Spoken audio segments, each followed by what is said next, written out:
Hello, how are you? The morning period is the most delicate for the health of your heart and brain, and depending on what you do during this time, it can even increase your risk of heart attack and stroke, not just in the morning, but throughout the day. That is why many cardiologists have been warning about a habit that can greatly worsen this situation, and I'm going to tell you here what this habit is that you must avoid doing. Stay until the end because you won't want to miss it. Before we start, I want to ask you, when I talk about heart problems, what worries you more, having a heart attack or having a stroke?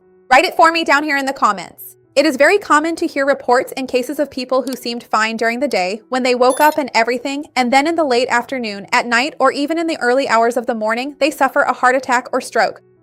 And this seems like a very strange thing, right? Because the person was sleeping, was resting, was in the calmest period of the day, why did this happen? Science shows that such cardiovascular events often begin hours before they actually happen.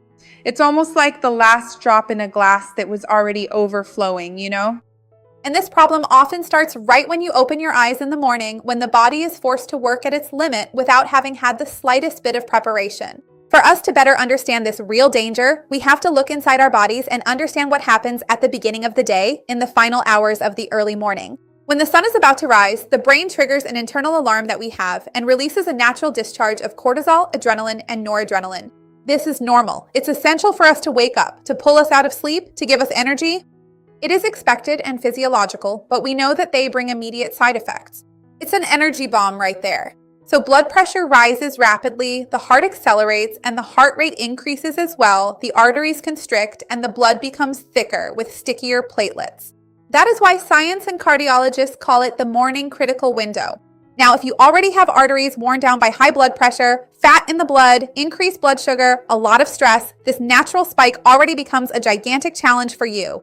And when you also throw bad habits on top of this perfect storm, then you create the formula for that vascular collapse that can burst even hours later, as I told you.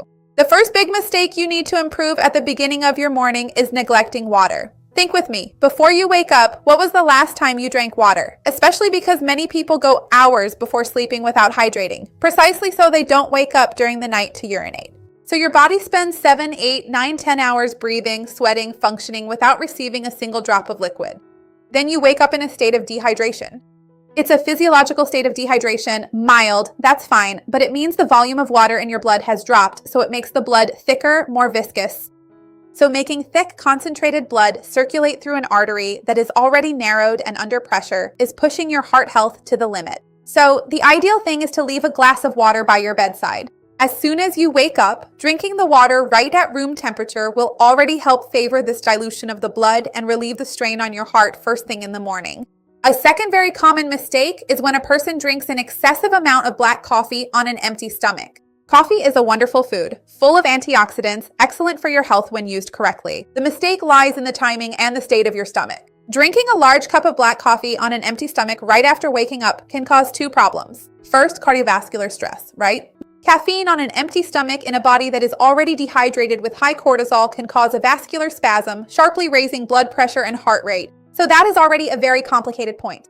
And second is the gastric stress. The empty stomach then receives a very strong acidic load, which increases the risk of gastritis, reflux, digestive inflammation, which in turn also stresses the body. So the correct strategy is the one I mentioned. Drink that water first, right in the morning, wait a few minutes, eat something lighter with your coffee to ensure everything will be fine. Another very common mistake is getting out of bed like a rocket. I know many people who do this. It's a very dangerous mistake, especially if you are over 50 or 60 years old or take blood pressure medication.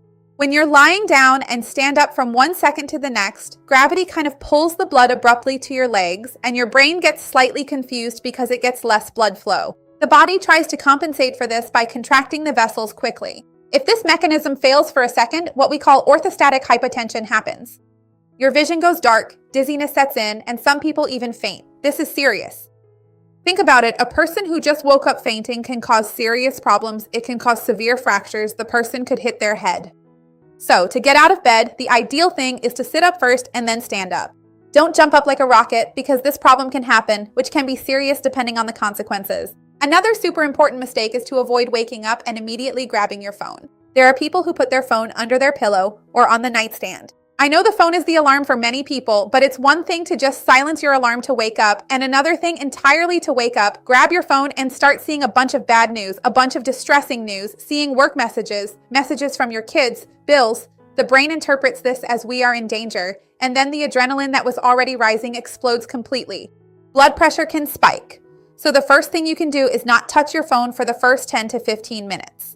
Not touch it in a figurative sense. You can touch it to turn off your alarm, but you shouldn't wake up and immediately start watching short videos. The ideal thing is to sit up in bed and do a breathing exercise. You can do that one where you inhale for 5 seconds and exhale for 5 seconds. Do that for 1 to 5 minutes if you want. And then this prolonged exhalation commands our vagus nerve. The vagus nerve, which turns off the fight or flight mode, slows down the heart, and reduces blood pressure instantly. There's even a video here on the channel talking about this. I'll leave it in the description for you. Another important thing is to try to protect our heart in the morning, and there are 2 habits you can start incorporating into your routine. First, take a natural light bath. Open the window, go to the backyard, go downstairs, get some fresh air. For 5 to 10 minutes early in the morning, light in the eyes activates a specific nucleus that re-regulates our biological clock. This aligns the correct production of cortisol in the morning and melatonin at night, ensuring restorative sleep that lowers your blood pressure during the night. Second thing, 5 minutes of light movement, a gentle walk around the house, the garden, the block where you live. A light stretch activates the muscles, helps the vessels dilate, and reduces the glucose spike that many people wake up with first thing in the morning. So if you can do this little exercise outdoors, even better, right? Because you can kill 2 birds with 1 stone. So remember that small things in your daily life can greatly improve or worsen your cardiovascular health. Of course, obviously, you also have to take care of your diet, you have to go to the doctor, and take the medications that the doctor prescribed. This video here is merely informative. If you have any questions, talk to your doctor or the healthcare professional who follows you in your city. Tell me, what have you been doing wrong that you're going to change starting today? I'd love to see your comment. Like the video, it helps me a lot, and share it with those who will enjoy it, with those who need it. Let's expand our chain of kindness. That's what I want with the channel. See you next time. Bye.